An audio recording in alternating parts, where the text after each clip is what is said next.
உங்களுக்கு okay, but உங்க மனைவிக்கு இங்க இடமில்லை. அயோத்தியில் ரஜினியின் மனைவிக்கு நடந்த சோகம். இந்தியாவே காத்திருந்த அயோத்தி ராமர் கோவில் கும்பாபிஷேகம் பிரதமர் மோடி தலைமை தாங்கி பிரான் பிரதிஷ்டை விழாவை நடத்தி மக்களின் பார்வைக்கு கோவில் திறக்கப்பட்டது. அயோத்தி ராமர் கோவில் கும்பாபிஷேக விழாவிற்காக இந்தியா முழுவதிலும் இருந்து பெரும் பிரபலங்களின் பட்டாளத்திற்கு அழைப்பு விடுக்கப்பட்டது. அயோத்தி ராமர் கோவிலில் 5 வயது பாலராமர் சிலை மக்களை கவர்ந்துள்ளது. அயோத்தியிலும் மக்கள் கூட்டம் அலைமோதும் வேளையில் பிரதமர் முதல் பல்வேறு அமைச்சர்கள், அம்பானி முதல் பல தொழிலதிபர்கள், ரஜினிகாந்த் முதல் பல பிரபலங்கள் கலந்து கொண்டனர். திரையுலக நட்சத்திரங்களில் நடிகர் ரஜினிகாந்த், தனுஷ், விவேக் ஓபராய், அனுபம் கெர், பவன் கல்யாண், கங்கனா ரணாவத் உள்ளிட்ட பலரும் கலந்து கொண்டனர்.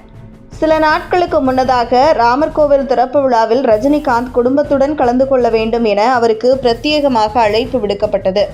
இந்த நிலையில் முன்தினமே சென்னையில் இருந்து புறப்பட்டு அயோத்திக்கு புறப்பட்ட ரஜினிகாந்த் ராமர் கோவில் திறப்பு விழா நிகழ்ச்சியில் கலந்து கொண்டார். ராமர் கோவில் திறப்பு விழாவிற்கு சென்ற நடிகர் ரஜினிகாந்துக்கு முன் வரிசையில் அமர நாற்காலி ஒதுக்கப்பட்டு இருந்தது. ரஜினிகாந்துடன் லதா ரஜினிகாந்த் அயோத்திக்கு சென்றிருந்தார். மேலும் நடிகர் தனுஷ் தனது மகன்களுடன் அயோத்திக்கு சென்றிருந்தார்.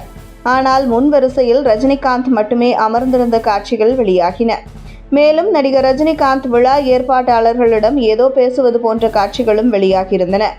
இந்த நிலையில் இந்த வீடியோ குறித்து விசாரித்ததில் முன்வரிசை ஒதுக்கப்பட்ட ரஜினி அங்கே நிகழ்ச்சி பொறுப்பாளர்களிடம் தன்னுடைய குடும்பத்தினர் பின்வரிசையில் அமர்ந்துள்ளார்கள், அவர்களை தனது அருகில் முன்வரிசையில் அமர இருக்க ஏற்பாடு செய்து தரும்படி கேட்டுள்ளார். ஆனால் சாரி சார், உங்களுக்கு மட்டும்தான் முன்வரிசையில் இடம், உங்கள் குடும்பத்தினருக்கு பின்வரிசையில்தான் இடம் ஒதுக்கப்பட்டுள்ளது. உங்களுக்கு மட்டும் இல்லை சார், அனைத்து முக்கிய பிரபலங்களுக்கும் இதுபோன்று அவர்கள் குடும்பத்தினர் பின்வரிசையிலும் குறிப்பிட்ட பிரபலங்கள் மட்டும் முன்வரிசையில் அமர ஏற்பாடு செய்யப்பட்டுள்ளது என அங்கே இருந்த பொறுப்பாளர் ரஜினியிடம் தெரிவிக்க, உடனே சட்டென்று ரஜினியின் முகம் வாடியதை பார்க்க முடிந்தது. இருந்தும் ஓகே சார், அப்படியா என தனக்கு ஒதுக்கப்பட்ட முன்வரிசையில் ரஜினி அமர்ந்து கொண்டார். ரஜினிகாந்த் அமர்ந்த முன் வரிசையில் முகேஷ் அம்பானி மற்றும் அவரது மனைவி நீட்டா அம்பானி ஆகியோர் குடும்பத்துடன் அமர்ந்திருந்தனர். ஆனால் ரஜினிக்கு தான் குடும்பத்துடன் அமர்ந்து ராமர் கோவில் நிகழ்வை பார்க்க முடியாமல் முன்வரிசையில் ரஜினியும் சற்று தள்ளி பின்வரிசையில் அவரது மனைவி உட்பட குடும்பத்தினரும் அமர்ந்து நிகழ்ச்சியை பார்த்தனர். இதில் நடிகர் தனுஷுக்கு முன்வரிசையில் இடம் இல்லை என்பது குறிப்பிடத்தக்கது.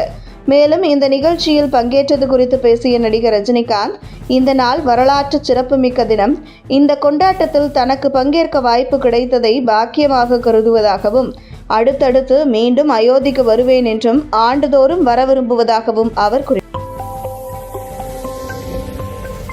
உங்கள் தின சேவல்.